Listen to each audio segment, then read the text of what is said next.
Okey, jadi itu untuk ini. Jadi tajuk yang kami dapat iaitu hukum tayamun ala mayyiti min duna aghathu bisabab maksudnya hukum tayamun atas mayat yang tak boleh mandi disebabkan wabak corona. Jadi untuk kumpulan kami ini dipecah kepada beberapa poin-poin yang akan dibentangkan. Yang pertamanya pengenalan berkaitan dengan tayamum dan pengenalan ringkas tentang corona. Yang ketiganya pendapat ataupun hujah daripada para pakar iaitu doktor, dan seterusnya kepada hujah daripada ulama-ulama, dan yang kelima ialah khulasah.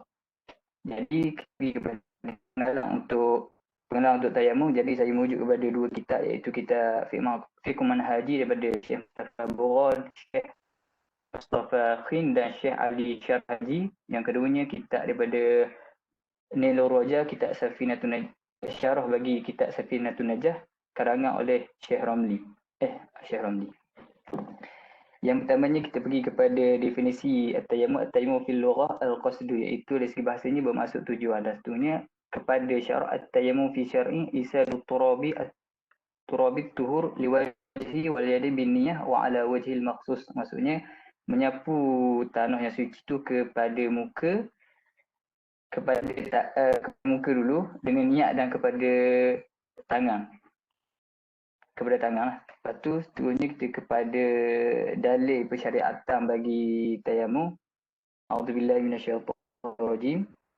Wa in kuntum marda aw ala safarin aw jaa ahadun minkum minal ghaiti aw lamastumun nisa فلم تجدوا ماء فتيمموا صعيدا طيبا فامسحوا بوجوهكم وأيديكم منه, yang bermaksud dan jika kamu junub iaitu badan besar maka bersucilah dengan mandi wajib, dan jika kamu sakit tidak boleh kena air ataupun dalam pelayaran, atau salah seorang daripada kamu datang dari tempat buang air, atau kamu sentuh perempuan sedang kamu tidak mendapati air untuk berwuduk ataupun mandi, maka hendaklah kamu bertayamum dengan tanah debu yang bersih, iaitu dengan sapulah muka kamu dan kedua belah tangan kamu dengan tanah debu tersebut.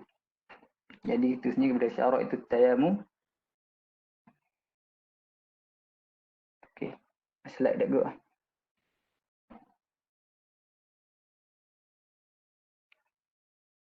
Syarat tayamum dah. Okey.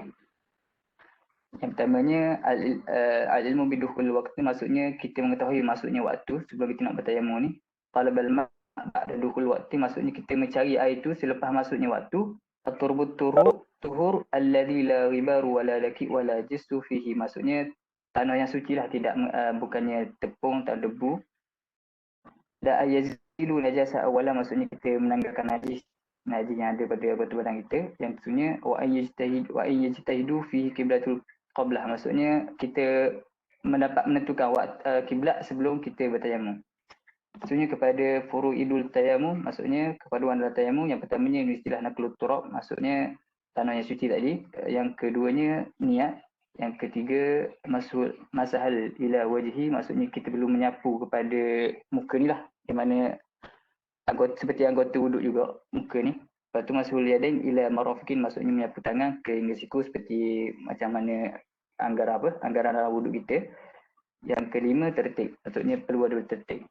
Okey, dan slide seterusnya kita sambung kepada kawan saya itu Abel untuk mendengar tentang beringkas tentang corona. Ya, Assalamualaikum warahmatullahi wabarakatuh. Boleh dengar Dengar Abel? Ya, okay. Nama saya Ahmad Faizurhan bin Yahya, Metrik 0546. Jadi saya akan membentangkan yang berkait dengan slide.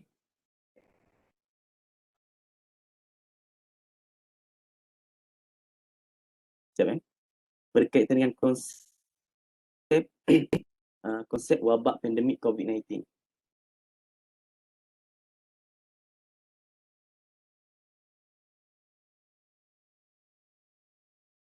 ada masalah teknikal sikit. Mafhum tafsir virus COVID-19 lah. Jadi yang pertamanya itu ثم الكشف عن أولى الحالة إصابة بالفيروس في مدينة ووهان الصينية في 31 Desember 2029.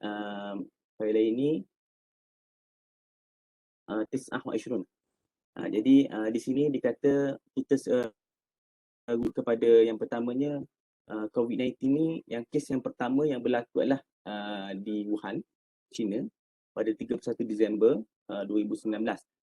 Jadi yang pertamanya, apa yang dimaksudkan COVID? COVID ini iaitu coronavirus disease. 19 tu diwujud kepada tahun berlaku satu virus itu. Jadi sebelum tu saya sentuh dulu apa yang dimaksudkan dengan COVID ni, iaitu COVID-19 ini yang mana pesakit yang mengalami gejala-gejala seperti mana sesama ataupun flu dan dikuarantinkan sementara untuk kita tahu dari segi sesama itu dia kena pasti sama ada positif ataupun negatif. Jadi dari segi antara gejala lah untuk COVID-19 ini kita ada segi demam, okay, dan juga kita ada sesak nafas sebagainya, dan kita ada punca-punca ataupun gejala-gejala yang berlaku lah. Dan COVID-19 ini antara bahayanya ia akan menyerang paru-paru seseorang itu dan boleh menyebabkan kematian. Jadi yang pertamanya sini kita tengok kepada WHO, iaitu World Health Organization, yang telah mana membuat satu peraturan, iaitu orang panggil sebagai penjarakan sosial sebagainya untuk semua negara yang terlibat. Jadi untuk menolaklah virus COVID-19 ataupun untuk kita mana menangkis ataupun kita nak menghalang daripada COVID-19 merebak secara meluas kepada masyarakat di suatu tempat tersebut. Jadi sebelum COVID-19 ini muncul, dah ada kayaknya dua virus pada masa lalu, iaitu kita ada iaitu sindrom pernafasan timur tengah ataupun MERS-CoV, dan juga sindrom pernafasan akut, maknanya iaitu SARS-CoV.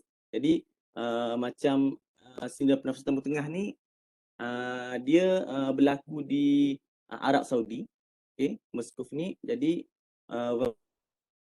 Arab Saudi itu mana daripada penyakit ini merebak daripada haiwan kepada manusia, iaitu melalui unta lah. Jadi siapa yang makan daging unta, susu unta sebagainya boleh menyebabkan kepada jangkitan MERS-CoV. Jadi dia punya risiko dia ialah dia akan menjejaskan kesihatan dari segi boleh menyebabkan sesak nafas sebagainya. Tapi alhamdulillah virus wabak ini berjaya dikawal lah kerana dia tak seteruk COVID-19. Seterusnya kita ada juga satu lagi wabak, iaitu sindrom pernafasan akut yang teruk, coronavirus juga ataupun kita panggil SARS-CoV, yang mana yang berlaku pada 2003 di China, di Guangdong. Jadi yang ni pun telah meragut 8,000 nyawa. Mana asal-usul virus ini still tak dikenal pasti, namun dikatakan boleh disebarkan melalui haiwan, iaitu kelawar kepada kucing. Jadi cara virus ini menyebarlah kepada manusia adalah melalui cairan pernafasan dan juga najis. Jadi antaralah risiko merebak boleh menyebabkan termengah-mengah dan juga batuk dan ciri-biri, dan boleh sampai ke tahap ICU. Dan perkara ini dapat dikawal juga sehingga timbulnya satu virus baru, iaitu COVID-19, iaitu pada 2019, yang mana boleh meragut nyawa kita, okay, disebabkan melalui udara saja, dan juga boleh menyebabkan tersebar ke seluruh masyarakat. Okay, jadi seterusnya saya baca yang ke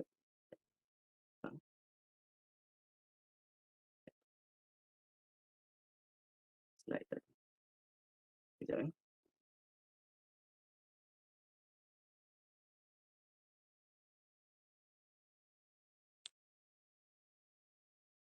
Biasa. Irfan. Slide. Irfan tu tukar slide.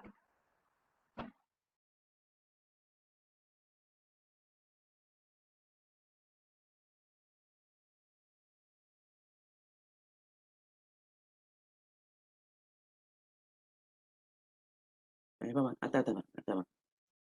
Tak lagi. Yang first tadi.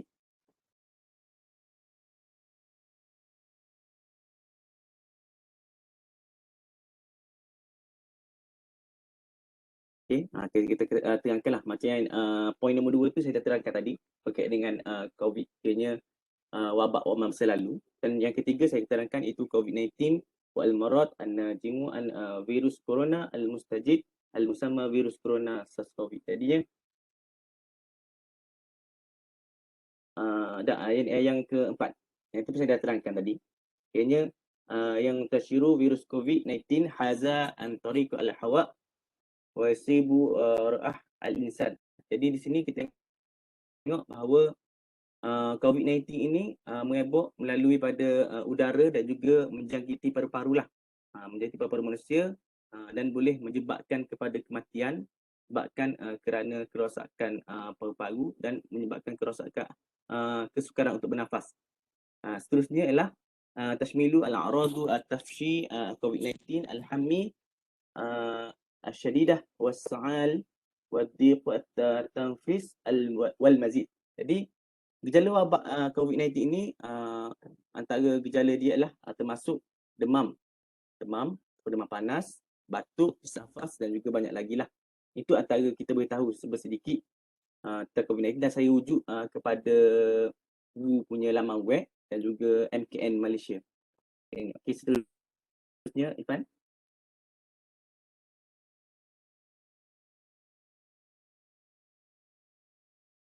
Seterusnya. Irfan.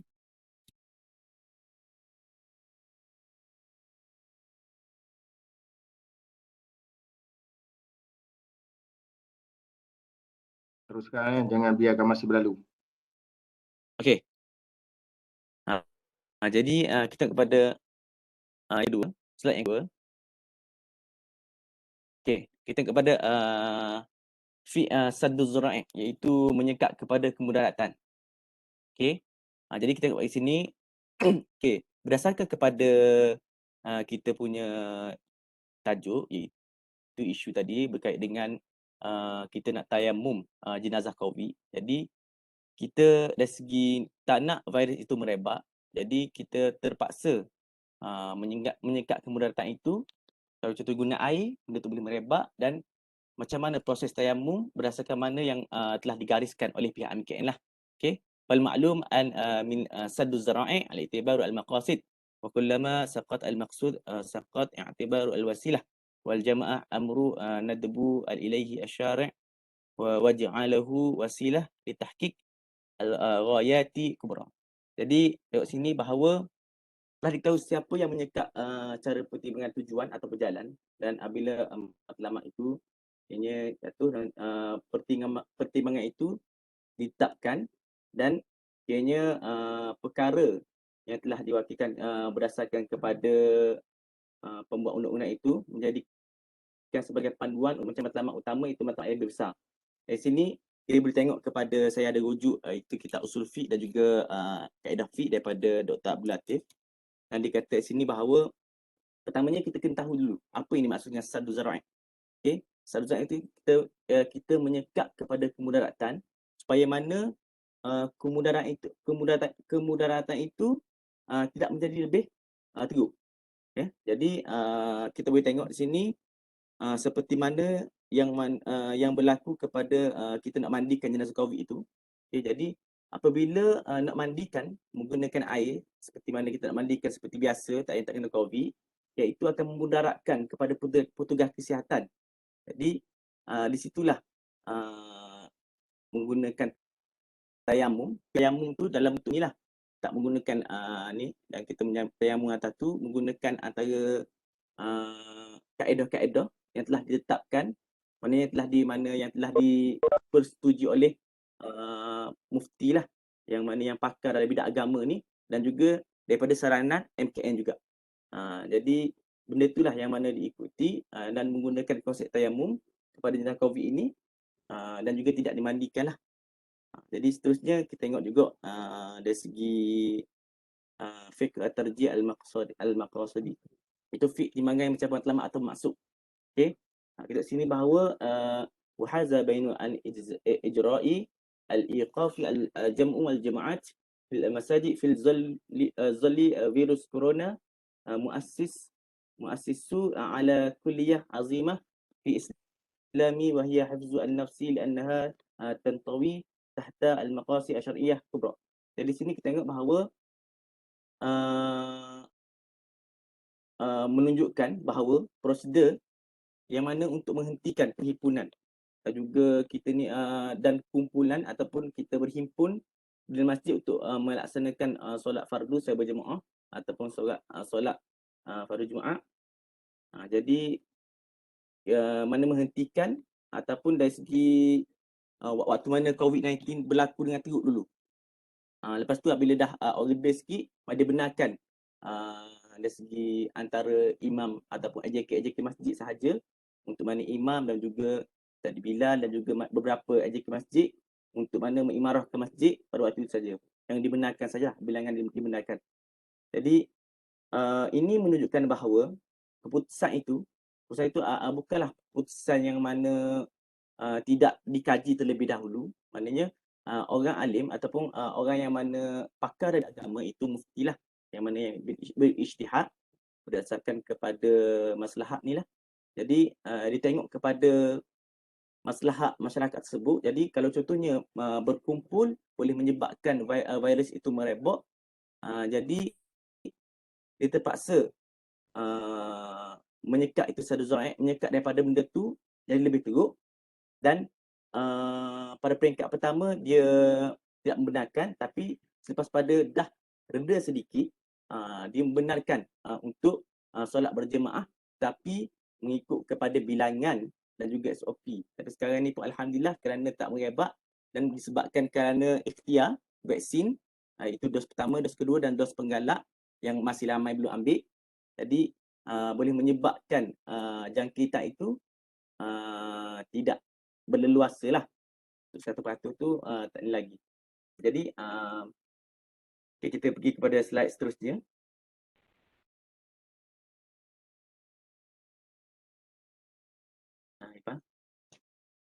Ini yang terakhir, slide yang terakhir. Okey. Okey, khatiran lighayah lidarajat annahu kana labudda min man'ahu liinqazu al-arwah yatamu di'am haza bishakli wadihul tahta tariqa COVID-19 كأن تفشي المشتق الثانية تحت طريقة الضرر يزال. Okay, ad-darar yuzal ni antara satu kaedah yang terbitan yang kedua daripada kaedah fiqh iaitu kemudaratan mestilah dihapuskan atau bahaya mesti dihapuskan. Okay, jadi ad-darar yuzal ni dia ada banyak dari segi kaedah di bawah dia, tapi untuk kaedah yang umum yang pertama itu ad-darar yuzal. Jadi kita boleh tengok di sini bahawa ulama merujuk kepada kaedah fiqh yang telah dibuat oleh ulama usul fiqh yang terdahulu, yang telah merangka satu kaedah fiqh untuk mana diguna pakai ulama masa kini untuk menyelesaikan hukum-hukum yang berlaku, terutamanya hukum-hukum yang belum pernah ada lah, dan merujuk kepada inilah Quran, Sunnah, sahabi dan sebagainya, dan juga Qiyas sebagainya lah. Jadi kita tengok di sini bahawa ulama merujuk kepada ad-darar yuzal, ulama mementingkan kepada kemudaratan itu perlu dihapuskan daripada mengambil kebaikan. Macam kita tengok kalau contohnya mandikan jenazah ni, terutamanya bila kita mandikan jenazah benda tu kita tengok sudut dari bersih, membersihkan jenazah, jenazah yang mati syahid yang dimandikan. Jadi kalau jenazah biasa ni, kalau sudut pandangan masyarakat dia tengok okey kena mandikan betul-betul. Okey, macam mana tayamum sebagainya, boleh tak tayamum, yang tu antara isu yang timbul lah. Jadi di sini ulama menggunakan kepada kaedah yang ketiga ini, iaitu antarayuzal ni, mana kemudaratan itu mesti dihapuskan. Okey. Jadi kita boleh tengok sini kepada kaedah itu darul mafasid muqaddam ala jalbil masalih. Maknanya menolak kepada kemudaratan itu lebih utama muqaddam ala jalbil masalih. Maknanya daripada kita mengambil kepada kebaikan. Dari sini kita boleh tengok bahawa ulama antara orang alim lah ataupun orang panggil orang yang pakar dari bidang agama ni tengok dari sudut itu supaya mana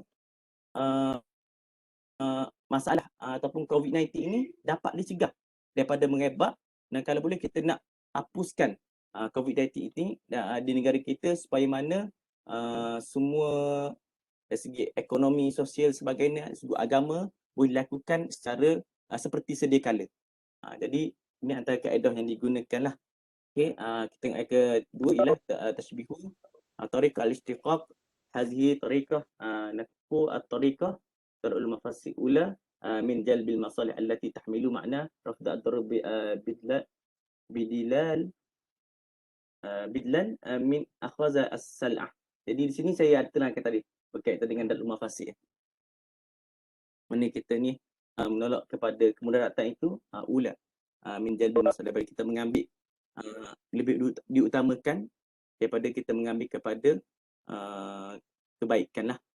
Jadi di sini bahawa kita nak tengoklah dari segi orang yang mana pakar bidang agama dah mengkaji, dan kita sebagai mana rakyat yang mana orang awam perlu mengikutlah garis panduan yang ditetapkan oleh mufti yang mana telah diwartakan supaya mana kita boleh menghindarkan daripada wabak COVID-19 ini. Okay. Itu sahaja daripada saya. Saya serahkan kepada pembentang yang seterusnya, insyaAllah.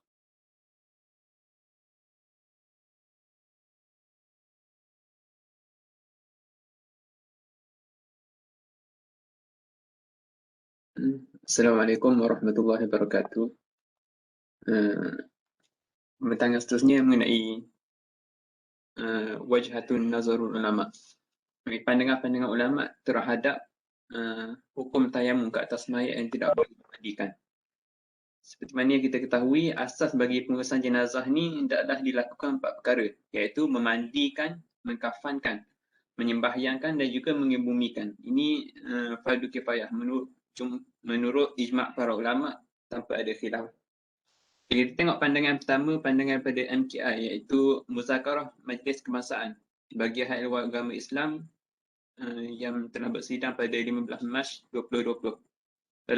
Dalam mesyuarat ini dia telah memutuskan bahawa bagi penyakit yang berjangkit seperti contoh wabak COVID-19 ni, dibolehkan untuk tayamum ke atas mayat bagi menggantikan proses mandikan. Kerana hal ini merujuk pada masalah yang lebih besar. Ini untuk mengelakkan kesan yang lebih buruk yang bakal dihadapi oleh mereka yang memandikan dan mengebumikan. Rukhsah ini juga berkaitan dengan hukum ini disebabkan keadaan-keadaan yang dapat mendatangkan kemudaratan kepada nyawa manusia, di mana mereka yang memandikan jenazah ini berkemungkinan boleh dijangkiti oleh wabak COVID-19. Sebabnya air mandian yang dicemari dengan cairan badan daripada jenazah ni seperti darah, muntah, najis, air kecing dan sebagainya ni, dia merupakan antara punca-punca jangkitan wabak COVID-19 ni juga. Dan kaedah pengurusan yang disyorkan ni, kaedah tayamum yang disyorkan ni adalah mayat tu diletakkan di dalam satu body bag, ditutup, lepas tu ditayamumkan ke atas body bag tersebut, bukan ke atas mayat tu, ke atas body bag yang melindungi mayat tu. Tu kalau kita tengok pada Muzakarah Majlis Kebangsaan. Seterusnya kita tengok kepada pandangan daripada Mufti Selangor. Ni fatwa yang telah dikeluarkan oleh Negeri Selangor yang menyatakan bahawa jenazah ni boleh saja terus dikafankan dan disolatkan sebelum dibawa ke tanah perkuburan untuk dikebumikan. Sebabnya kalaulah bahagian forensik hospital tu menyatakan bahawa risiko untuk mandikan jenazah dan tayamum secara fizikal, maka tak perlu lagi untuk ditayamum ke atas beg jenazah tu. Boleh saja terus disolatkan dan kemudian dikafankan. Dan pendapat yang ketiga daripada Jabatan Mufti Negeri Perlis. Mufti Negeri Perlis dia telah memutuskan bahawa keperluan tayamum secara langsung pada bahagian muka dan pegangan tangan jenazah bagi menggantikan air mandi jenazah tu, dengan syaratnya mesti dah mendapat kebenaran daripada pihak hospital terlebih dahulu. Sekiranya contoh kalau pihak hospital tu tidak membenarkan tayamum secara langsung, ini secara mubasyarah, lepas tu secara mubasyarah, jadi tak payah tayamum lah. Terus sembahyang, terus ditanam terus. Jadi tak perlu juga untuk tayamum di atas beg jenazah tu.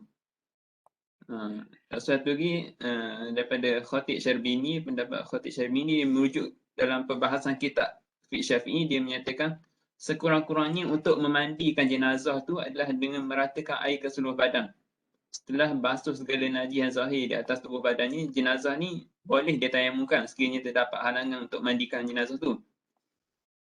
Tetapi proses tayamum tu mesti dah dilakukan dengan secara langsung dan bukannya atas lapisan baju, kain ataupun sebagainya lah.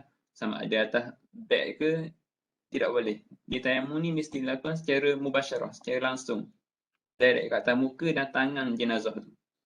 Sekiranya proses tayamum secara mubasyarah ni tak dapat dilaksanakan juga, maka bolehlah terus dikebumikan tanpa dimandikan ataupun ditayamumkan.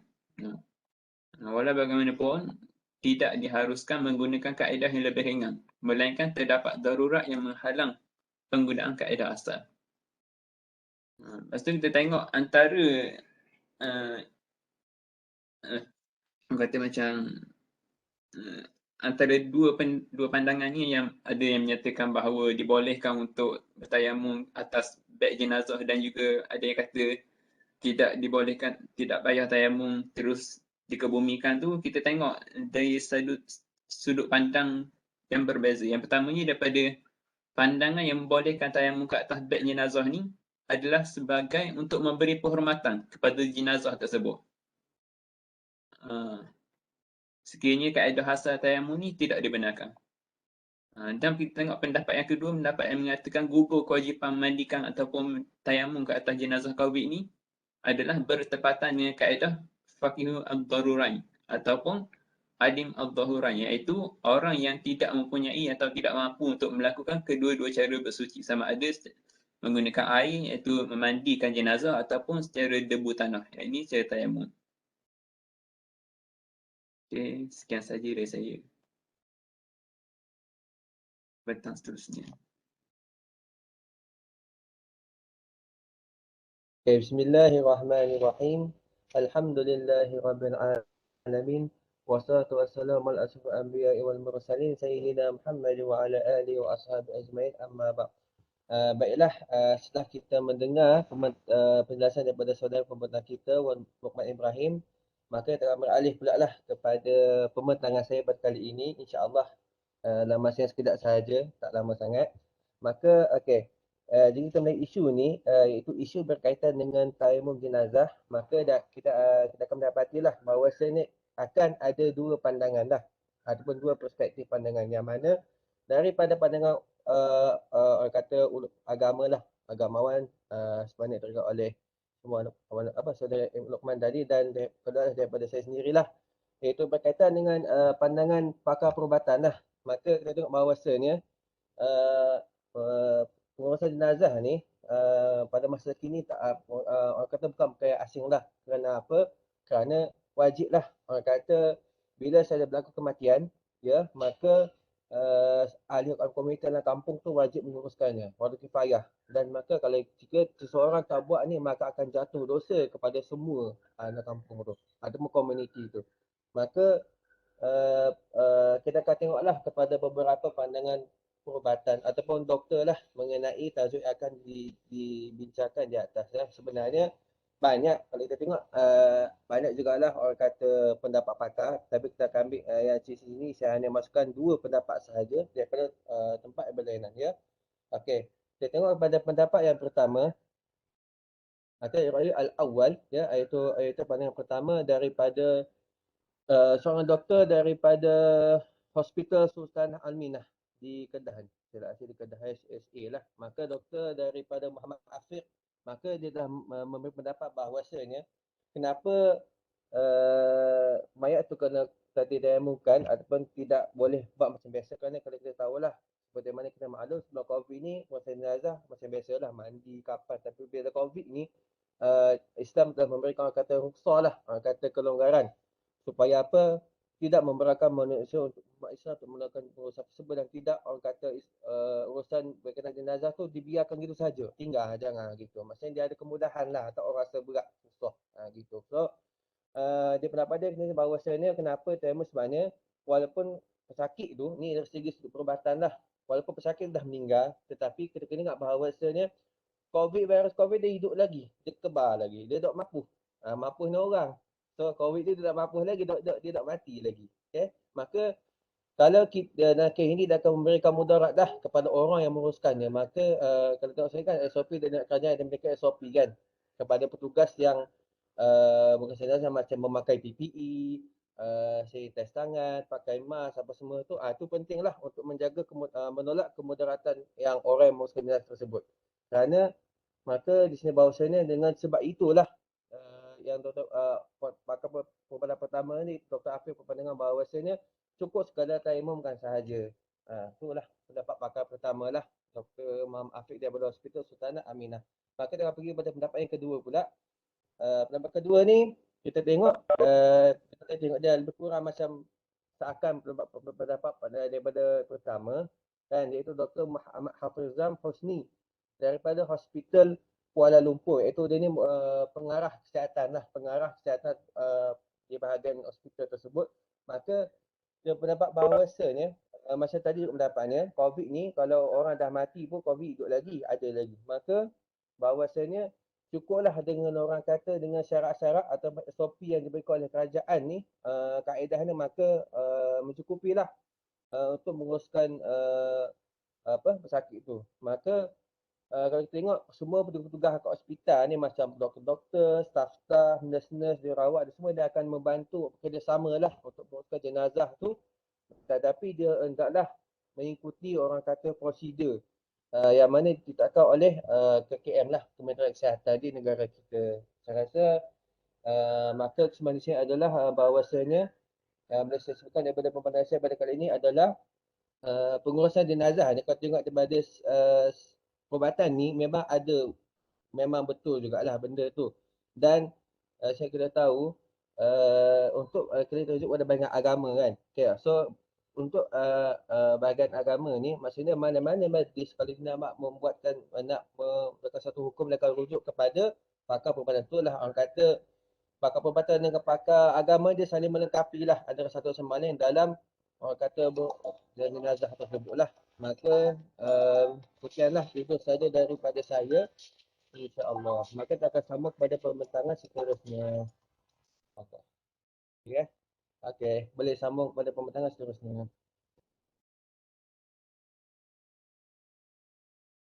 Pembentangan yang keempat kan. Pembentangan yang keempat dan terakhir. Seterusnya. Ya. Bahkan terakhir tak. Mana dia masih panjang lagi. Pembentangan keempat, sorry. Minta maaf. Keempat dan pembentang terakhir siapa dia? Lepas tu akan diikuti satu kumpulan lagi. Silakan. Okay, insyaAllah untuk kesimpulan daripada pembincangan kita pada hari ini, kita dah ulama maknanya ulama di slide ni ada kesilapan sikit. Jadi ulama ada ikhtilaf lah, ada berbagai pendapat. Secara umum ada dua pendapat. Yang pertama, boleh kita memandikan bertayamum kepada jenazah. Yang kedua, tidak perlu. Yang pertama, kita boleh memandikan jenazah tapi dengan bersyarat, iaitu dengan secara langsung, iaitu saya membuat syarah, iaitu tidak ada alas tidak adas seperti beg plastik ataupun pakaian. Yang kedua, secara langsung ni dengan syarat ada sarana pada doktor. Jika tiada sarana pada doktor, makna atau pakar, maka tidak perlu mandi jenazah kerana dibimbangi akan merebak virus COVID-19. Yang kedua, boleh mandi jenazah tu dengan menggunakan adas di atas beg plastik seperti yang dinyatakan oleh pemutaran yang sebelumnya. Itu fatwa pada fatwa kemasaan. Jadi perlu dilakukan di atas beg plastik supaya virus itu tidak merebak. Jadi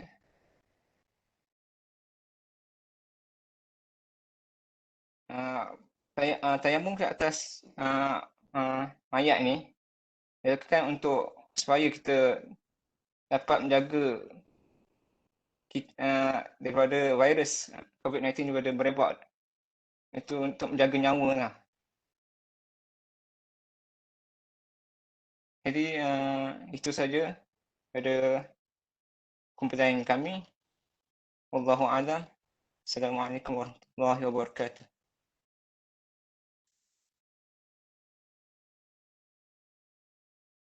Jadi, dia sebenarnya pengurusan jenazah yang tidak boleh dimandikan disebabkan oleh kerana COVID ni peringkat awal. Jadi peringkat awal dulu dia tak tayamum atas badan secara langsung, atas plastik seperti disebutkan oleh salah seorang pelajar. Tapi kemudian ni dah ada usaha supaya ditayamumkan kena atas badan tu.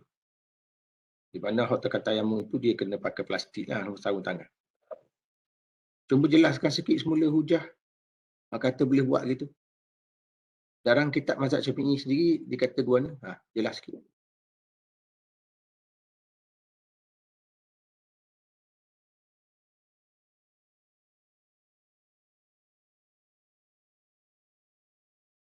Jawab segera. Jangan mata duk kelak gitu je. Jawab segera. Saudara Luqman boleh respon ke? Orang kena bagi respon lah.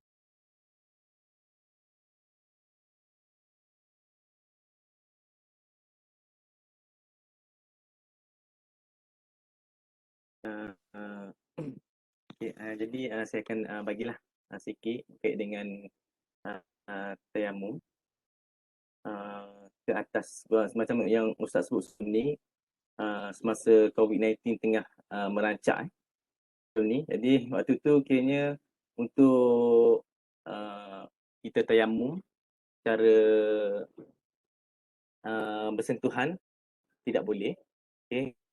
Akhirnya tidak boleh berlapik, akhirnya dia buat secara berlapik lah.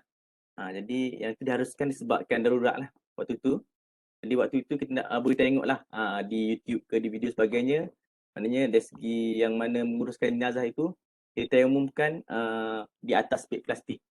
Okay. Seperti mana yang saudara Luqman bagi tahu tadi, kita nak menghormatilah jenazah tersebut. Jadi pada masa kini, kiranya COVID-19 dah berjaya dikawal. Jadi dari segi hukum tersebut yang daripada asalnya telah menjadi ringan disebabkan oleh ada mudarat, tapi pada masa kini disebabkan dia dah situasi itu dah terkawal, jadi hukum tersebut akan kembali menjadi berat juga lah. Jadi sekarang ini pun kembali kepada asal, boleh secara bersentuhan, tetapi mengikut kepada MKN yang mana menggariskan tapi bersentuhan secara tidak berlapik itu, yang tu antara boleh menyebabkan jangkitan juga kepada yang mana yang menguruskan jenazah. Tapi macam sebelum ni hanya atas lapik yang untuk mayat tu kan. Tapi sekarang ni mungkinan MKN, dari segi MKN lah ada buat dari segi SOP untuk menguruskan jenazah tersebut mesti memakai plastik dan juga PPE lengkap dan juga mandikan secara tayamumkan seperti mana biasalah. Yang itulah daripada pandangan saya sikit, Ustaz. Dan kemungkinan lepas ni kalau contohnya COVID-19 dah tak ada dah, kemungkinan lepas ni boleh dimandikan seperti biasa. Jadi mengikut kepada situasi, Ustaz.